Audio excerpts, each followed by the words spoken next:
My mom told me if you can't have a child, we should get divorced, he said. Fine, I understand. Though I'm pregnant right now. What? I am Emily. A housewife in my 30s. Living with my husband, a company employee. I met my husband while working at a food-related company. As we talked several times about business dealings, I was completely charmed by his occasional smile and asked him out. When I asked him out, he rejected me, saying, "Sorry, I'm flattered, but I have a girlfriend." However, a month later, he approached me, saying, "I broke up with her, will you go out with me?" Apparently, he started noticing me from the time I confessed, and his girlfriend, sensing something was off, asked, "Did you fall for someone else?" When he agreed with his girlfriend's suggestion of, maybe we should break up, they ended their relationship. I felt guilty for ruining his relationship, but he reassured me with a smile, saying, "It wouldn't have lasted long anyway, don't worry about it." Comforted by him, we got married after dating for 3 years. When we decided to marry, he said, "I'd like to have kids after marriage, so could you be a stay-at-home wife and support me and the children?" At that time, I was working at a somewhat harsh company and didn't want to continue working. So, I followed his suggestion and chose to become a housewife. I decided to support my husband. The transition from a working woman to a housewife was challenging, but I didn't mind. Because our newlywed life was blissful, always at the pinnacle of happiness. Every day was joyful and happy.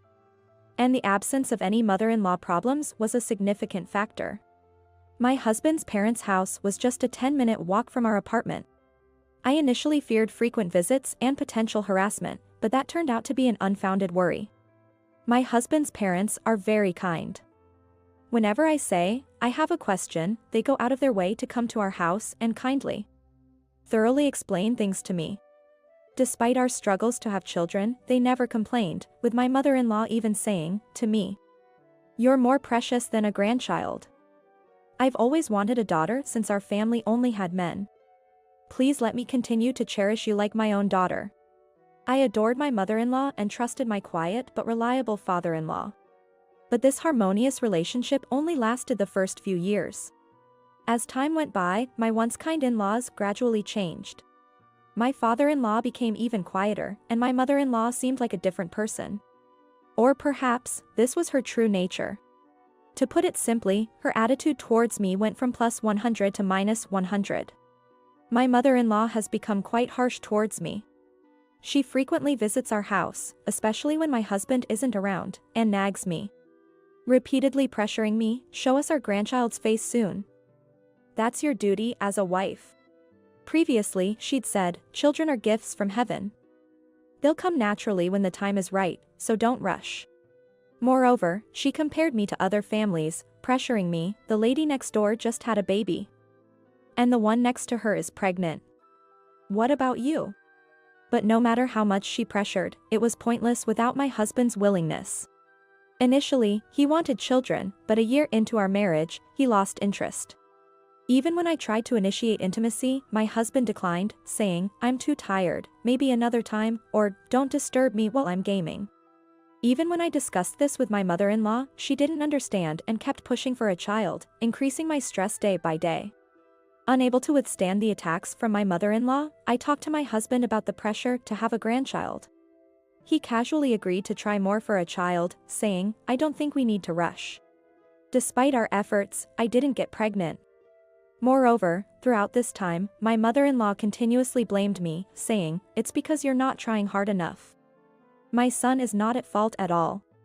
I even suspected that the stress from her was making it harder for me to conceive. Unable to bear the pressure, we finally decided to seek fertility treatment.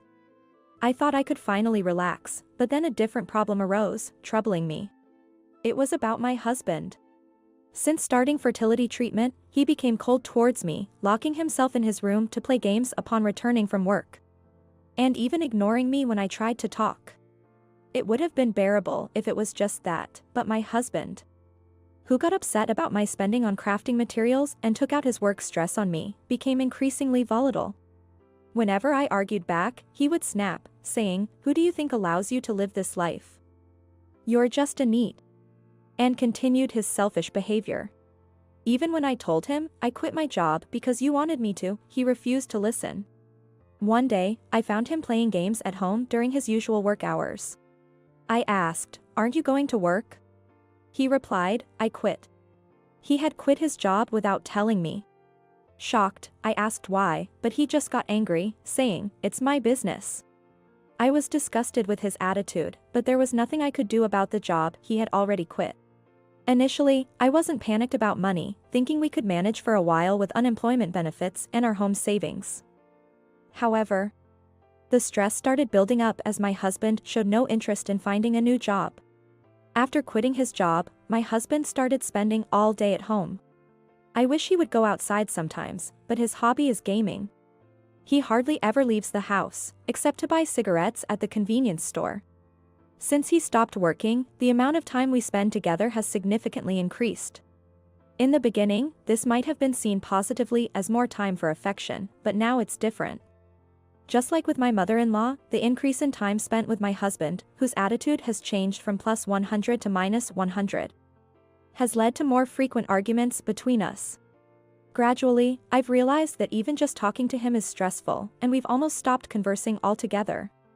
I wonder if there's any point in continuing this kind of married life, I thought, beginning to feel like I'm reaching my limit with this marriage. I wanted to find a way out of this situation. One day, fed up with his lazy gaming, I confronted him, "You're not a child, stop playing games all day and start looking for a job." He then said, "By the way, my mom told me if you can't have a child, we should get divorced." At that moment, I was thankful to my mother-in-law. It was like she was assisting me. Plus, I was pregnant.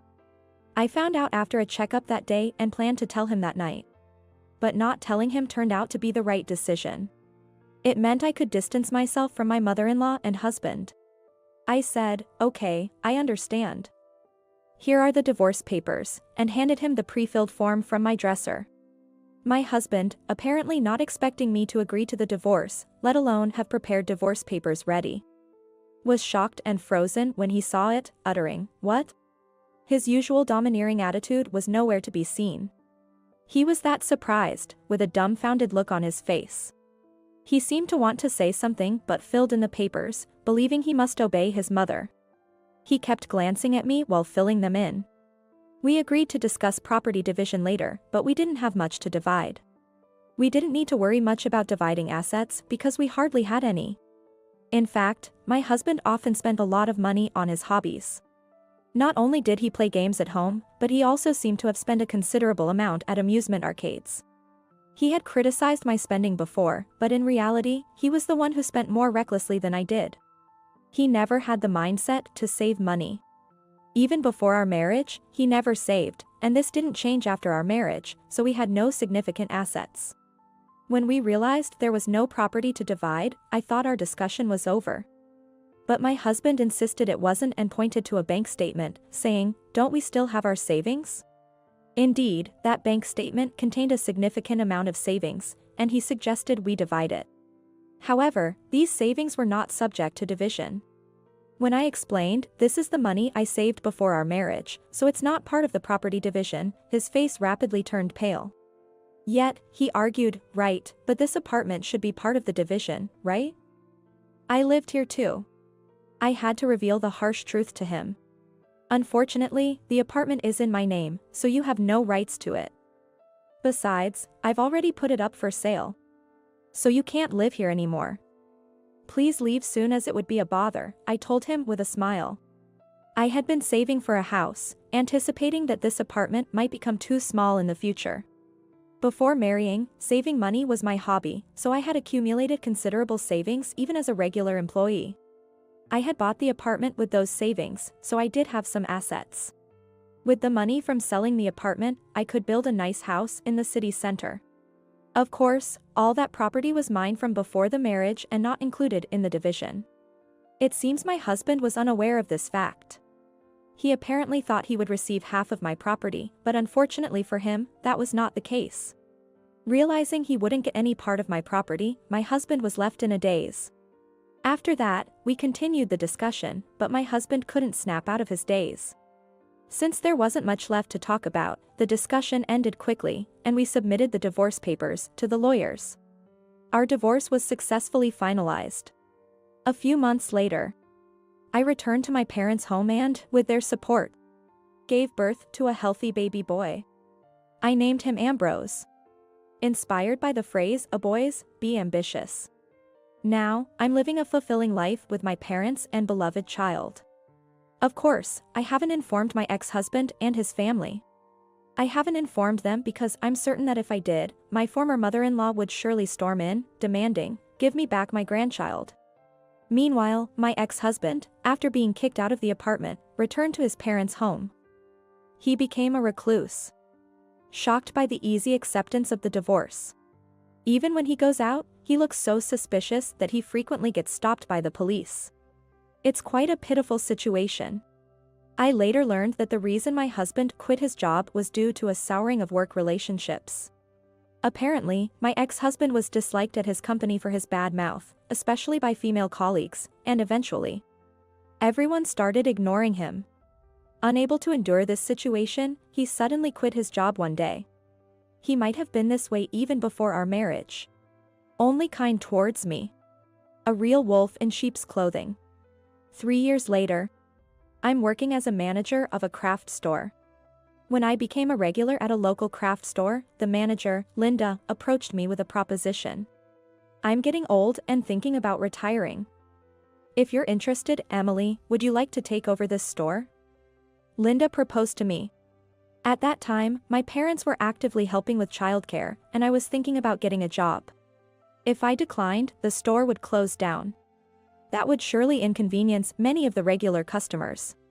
Considering this, I decided to accept the offer and take over the store.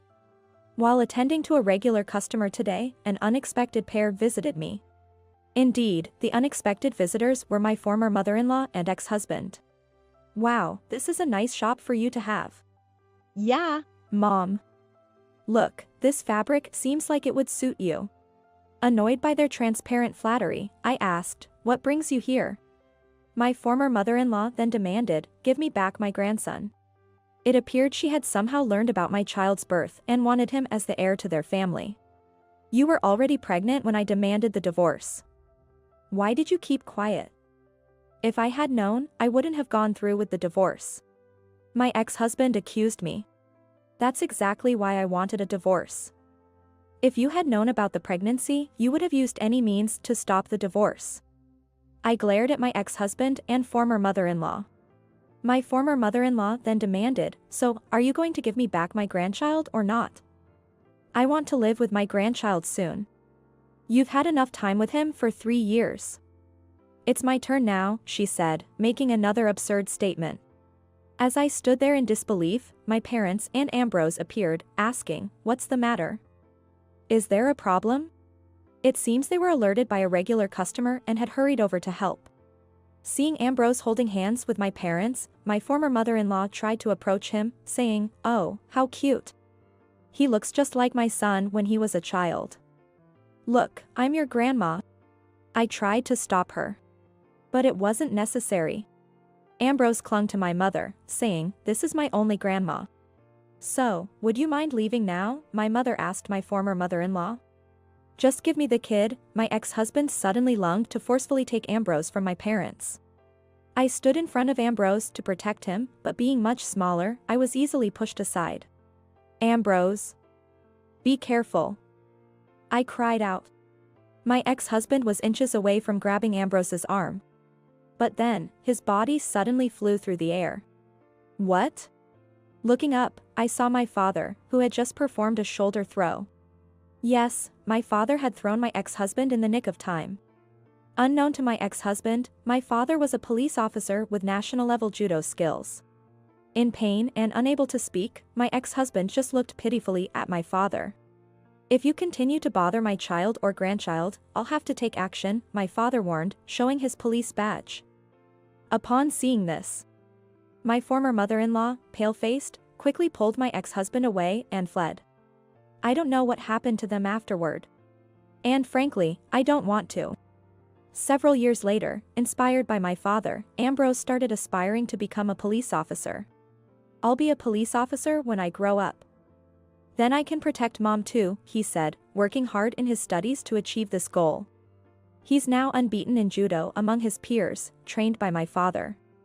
I'm looking forward to watching my son grow into a fine person.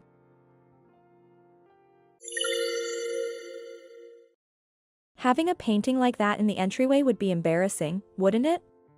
That's why I took it down. My dear painting, casually sold on a flea market app by my daughter-in-law, Michelle, who said this without any remorse.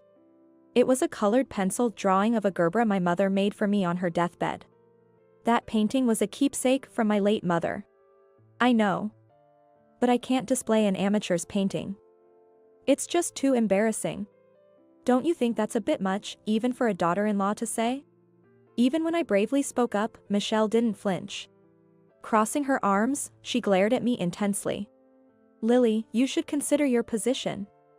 Remember, when you need care in the future, John and I will be the ones looking after you. There it was, her usual trump card. So, you think that gives you the right to just sell off my things? I am John's one and only wife. You should think carefully about how much you'll need our help.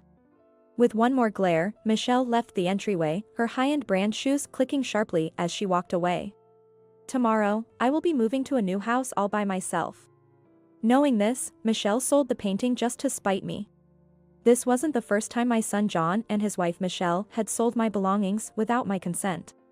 I was angry, but had resigned myself since I couldn't get them back. But selling my dear mother's keepsake, that I cannot forgive. Both Michelle and my son John, who is completely under her thumb, infuriate me. Once I move to my new house tomorrow, I will completely cut ties with my son and his wife. They can live as they please in this old house, with my husband and themselves. I am Lily, a 50-year-old housewife. I've been doing part-time work in a factory while handling all the household chores for many years. Taking care of my family, which included my husband, our only son, and for the last 3 years, my daughter-in-law Michelle as well. 6 months ago, I lost my mother, who raised me all by herself. And she left me a substantial amount of life insurance money. With that, I decided to buy a small, newly built house and separate from my increasingly distant husband. Michelle sold my mother's painting the day before I was to move into that house. When I said I was moving out, my husband just replied with a simple, "Do as you like." Our relationship had grown cold over the years. Neither of us were to blame, it was just inevitable. However, the ones who strongly opposed my move were my son and his wife. Who will do the housework if you leave, Lily? Michelle, you're a housewife too, aren't you? I'm a civil servant, just like John, not a part-timer like you. Michelle's right, Mom. It's ridiculous for a mother to abandon her family. As I was packing, my son and his wife kept complaining. Why buy a house now of all times? It's my money, left to me by my mother. I can spend it however I please. The life insurance money should have been used for the family. Buying a house for yourself is just wasteful. Yeah, you should have shared some of Grandma's insurance money with us. My daughter-in-law, who never washes even a single piece of underwear and prefers to spend her time on dance, yoga, and Italian lessons. All while indulging in branded goods. My son, completely henpecked by her, joining in to scold me. I'm just fed up with it all. On the night of the move, my friend Emma, who lives near my new place, invited me over. Let's have dinner together, she suggested. Today, my husband is out for a drinking party, so it's a perfect time. Thank you. I haven't even unpacked my dishes from the boxes yet. Emma's house is an impressive single-family home. She and her husband built a large house because they are dog lovers and wanted to keep large breeds. Currently, in a corner of the living room, 3 Dobermans are relaxing quietly. While eating the hamburgers Emma made, I shared my troubles about John and Michelle with her. What's with that daughter-in-law? And sorry to say, but your son sounds pitiful. John has always been a bit timid, but now he's completely under his wife's thumb. It's frustrating. A large dog approached me as if to offer comfort and curled up at my feet. Among the 3 Dobermans, it was the female named Daisy. Daisy is much kinder than my own son. My dogs are all smart and well-behaved. I used to be a dog trainer, you know. Emma, who used to be a dog trainer, is very skilled in handling dogs. The 3 dogs present may look big and intimidating, but they're actually gentle and very intelligent. They never attack people, but at Emma's command, they can bark at unwelcome guests with ease. I wish I had a gentle dog like Daisy. Well, why don't you get one? I'll help you train it. Indeed, starting today, I'm free to do whatever I want. I'm about to start a new life in my small, newly built house. That should be enough, right? That's what I thought, until Michelle and I are moving into the family home next month. That's what my son called to tell me at the end of the month. I was just getting used to living alone and beginning to enjoy my freedom. The family home. Oh, you mean Michelle's family home? No, Mom, your house. My house. You are living in your father's house, so that should be the family home. I didn't understand what he was talking about. Michelle and I talked about it, and we decided that a family home really means the mother's house, not the father's. So, we've decided to move into your house. That's not possible. My house is too small. There's no space for 3 people to live. This is a joke. I absolutely refuse to be bossed around and burdened with all the housework by John and Michelle again. But there's at least one room to sleep in, right? You can sleep in a corner of the living room and we'll use that room. Don't be ridiculous. Absolutely not. Me, sleep in a corner of the living room? The very idea makes my head boil with anger. Even if you say no, we're moving in. I'll start by sending some boxes by courier. I'll refuse to accept them. Yeah, I'll figure something out. Anyway, we're moving in, so just be ready. John said this and abruptly hung up the phone. I don't want this. Absolutely not. I can't allow this to happen. The next day, I went to a family restaurant with Emma. I desperately needed someone to talk to. Sorry to say, but they are the worst kind of son and daughter-in-law. While sipping her cafe latte, Emma said this in disbelief. You absolutely must not accept this. You need to firmly refuse. But knowing those 2, they might just hire movers and start bringing furniture. I just don't know what to do. I took a sip of my jasmine tea, as if trying to wash away my pathetic feelings. Though it's my favorite tea, it tasted incredibly bitter. Yeah, it would be hard to refuse if movers brought everything. It could even lead to trouble. I need to find a way to make them realize they can't come to my house. I want to teach them a lesson for their rotten attitudes. Maybe we could enlist the help of my pets. Your pets. Her pets are Max, Duke, and Daisy. They are her 3 Dobermans. My pets can bark and growl on command, they can put on a bit of a show. Maybe they could scare them off. True, John has been afraid of dogs since he was a child. Living with a son and daughter-in-law who would sell your mother's keepsake is tough. Let's think of something. Yes, thank you, Emma. Talking with her has lightened my heart a little. However, when I got home, I realized that my son and his wife were serious. There were 2 large cardboard boxes piled up in front of the entrance. John and my belongings. Since you said you would refuse delivery, we brought them ourselves. We'll definitely be moving in next month. So please put them in the house. Michelle. Reading the note attached to the boxes, I felt disheartened. Reluctantly, I brought the boxes inside and opened them to find various personal items of my son and his wife. John's foreign-made watch and leather jacket. Michelle's high-end brand bags, clothes, and shoes. They deliberately left expensive items that I would hesitate to throw away. Their tactics are just too underhanded. Between selling my mother's painting and now this, what do they think of me? Maybe we could enlist the help of my pets.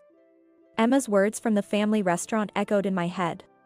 Ever since I settled into my new home, I've occasionally joined Emma and her dogs for walks. She invites me for a change of scenery. Friends are indeed valuable. I'm truly grateful.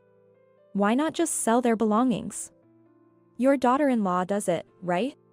That's true, she even sold the painting my mother left me. At the end of the leash I'm holding, Max, the male dog, looks at me with kind eyes. Still, why are your son and daughter-in-law so eager to live with you, Lily?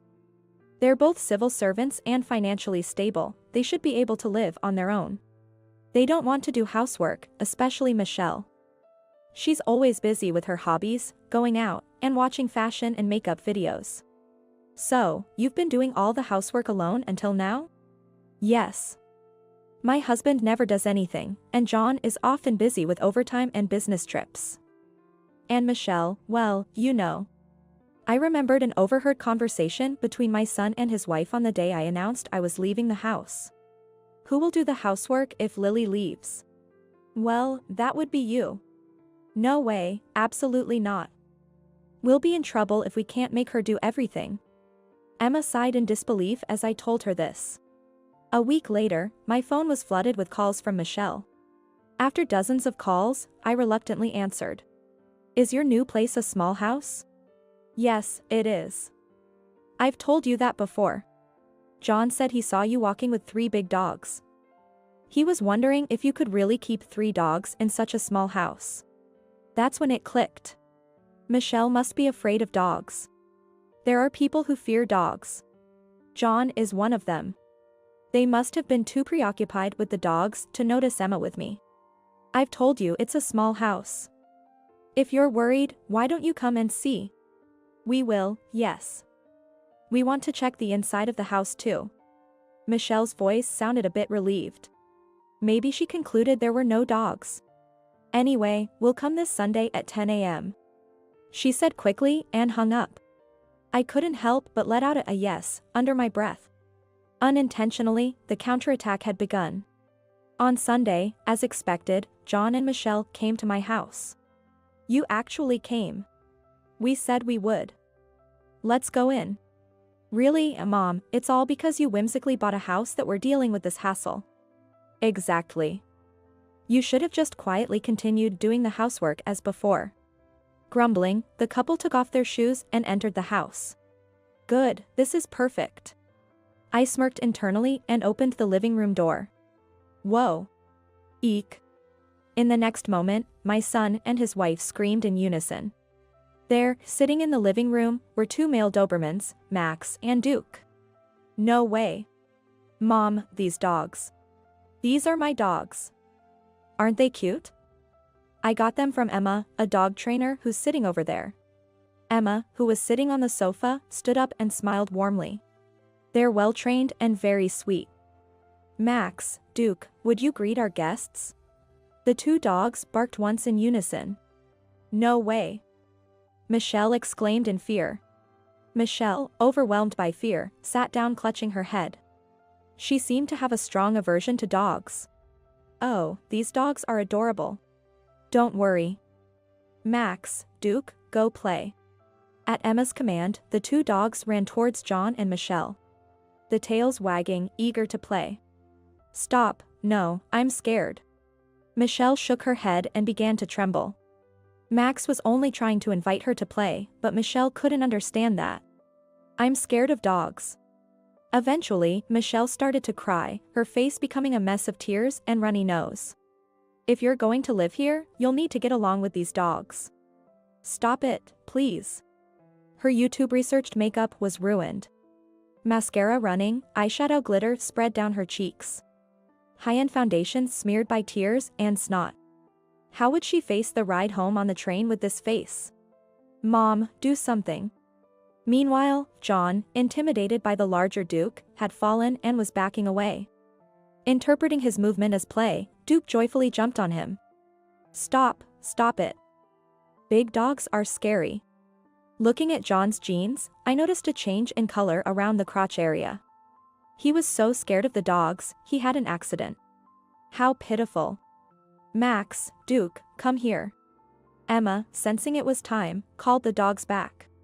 They immediately left John and Michelle and returned to her side.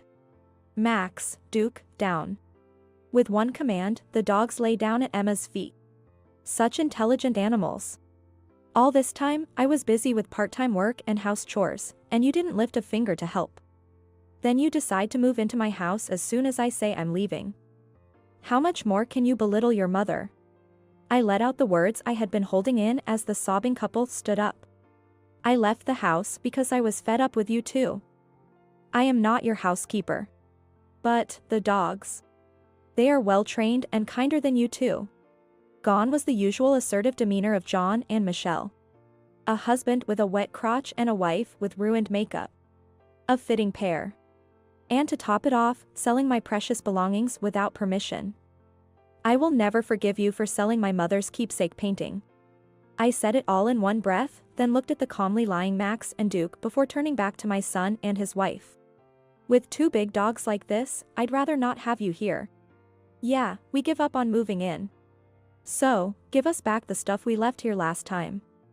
Then we'll leave. It's in the next room, still in the boxes.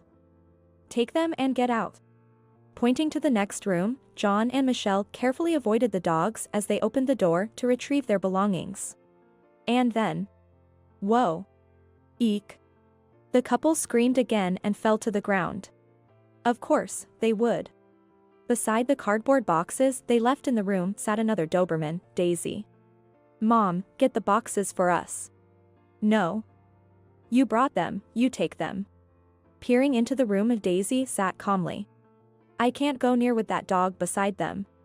Then give up on the boxes. Leave them? My bags and John's watch are in there. You disposed of my precious things without asking, didn't you? I'm not saying leave them. I'm telling you to take them. Michelle glared at me for a moment. Then, remembering the dog, sighed and looked down. Please, Mom. Get the boxes. John, you and Michelle made fun of me. Despite knowing how important that painting was to me, you let her sell it. I know I was wrong, but... Then, Emma approached me. Daisy, would you greet our guests? Instantly, Daisy barked loudly while still sitting. No. I can't take this anymore. Hearing Daisy's bark, the couple reached their limit. With John's wet jeans and Michelle's smeared makeup, they ran to the entrance and fled the house. After that, I sold all the belongings John and Michelle left behind at a brand buyback store.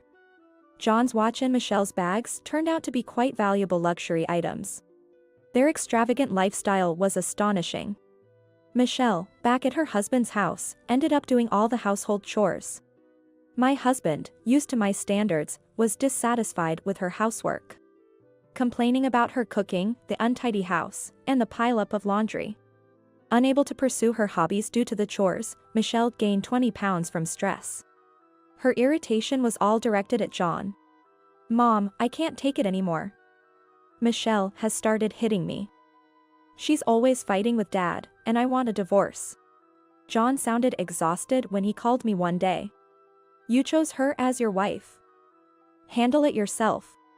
Of course, I didn't offer any advice to John. I was fed up with getting involved with that couple. Meanwhile, I bought a female Shiba Inu and asked Emma to train her. This one will be a good dog. Emma smiled warmly as she petted the puppy I named Coco. Really, it's all thanks to you, Emma. I'm sorry for making your dogs play such roles. It's fine. Hearing your story, I was the one getting angry. But now, you can live peacefully with Coco. Yes, from now on, it's time to enjoy my life, my time. With that resolution in my heart, I gently picked up Coco.